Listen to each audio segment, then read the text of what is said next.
त्रिशूल की रहस्यमयी उत्पत्ति, एक अलौकिक कथा। अगर आप भी भोलेनाथ जी के भक्त हैं तो वीडियो को लाइक अवश्य करिएगा और कमेंट में लिखिएगा ओम नमः शिवाय। चलिए अब आपको त्रिशूल का रहस्य बताते हैं। जैसा कि धर्म ग्रंथों में वर्णन किया गया है, संसार की रचना से पहले केवल शून्य था। इस शून्य में जब आदिशक्ति और शिव का मिलन हुआ, तब ऊर्जा और संहार की पहली चिंगारी प्रकट हुई। देवताओं, असुरों और ऋषियों के लिए यह एक रहस्य था कि महादेव के हाथों में जो त्रिशूल है, उसकी उत्पत्ति कैसे हुई।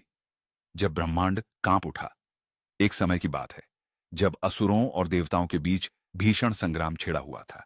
असुरों की शक्ति बढ़ती ही जा रही थी और देवताओं का अस्तित्व संकट में पड़ गया था। तब सभी देवता भागकर कैलाश पहुंचे और महादेव से प्रार्थना करने लगे। शिवजी ध्यानस्थ थे। जब उन्होंने अपनी जटाओं से आंखें खोलीं तो त्रिलोक कांप उठा। देवताओं ने हाथ जोड़कर कहा, हे महादेव, इस विनाशकारी शक्ति को रोकने के लिए कोई अमोघ अस्त्र चाहिए जो अधर्म का नाश कर सके। त्रिशूल की उत्पत्ति शिवजी ने ध्यान लगाया और अपने भीतर की 3 महाशक्तियों को जागृत किया। 1 ब्रह्म शक्ति सृजन, 2 विष्णु शक्ति पालन, 3 रुद्र शक्ति संहार। जब इन तीनों शक्तियों का संगम हुआ, तब उनके क्रोध और तप से एक अद्भुत प्रकाश उत्पन्न हुआ। यह प्रकाश 3 भयंकर ज्वालाओं में परिवर्तित हुआ। इन ज्वालाओं से महादेव ने त्रिशूल का निर्माण किया। यह कोई साधारण अस्त्र नहीं था, यह ब्रह्मांड की तीनों महाशक्तियों का प्रतीक था। जैसे ही यह त्रिशूल महादेव के हाथों में आया, पूरा कैलाश पर्वत गूंज उठा। सभी देवताओं ने इसका तेजस्वी रूप देखा तो वे विस्मित रह गए।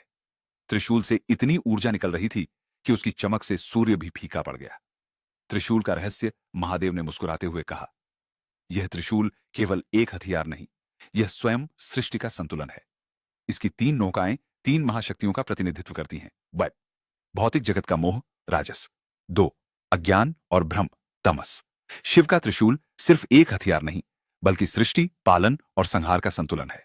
अगर यह रहस्यमयी कथा आपको रोचक लगी तो वीडियो को लाइक करें, कमेंट में हर हर महादेव लिखें और चैनल को सब्सक्राइब करके घंटी जरूर दबाएं ताकि अगली अद्भुत कहानी आप तक सबसे पहले पहुंचे।